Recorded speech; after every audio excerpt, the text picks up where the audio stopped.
Well, I come from a family of educators. My mother worked for the Detroit public school system, and her mother and both of her aunts worked for the Detroit schools as teachers, and my mother was a social worker. So I kind of was oriented towards education, and then I loved college and I liked graduate school, so I decided I really wanted to be a research-oriented professor, and what goes along with that is being an educator at the same time. Well, I grew up in Detroit, Michigan in the 1960s and 70s, and we suffered a terrible rebellion, riot, insurrection, whatever you want to call it. Terrible violence occurred in 1967 when I was a young child.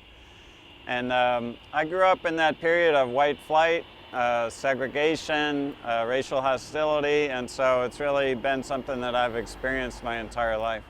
I'm a professor of political science, so we talk about politics a lot, and actually I think that we don't talk about race enough in the study of politics. It's fundamental to what politics is about in our country and in other countries.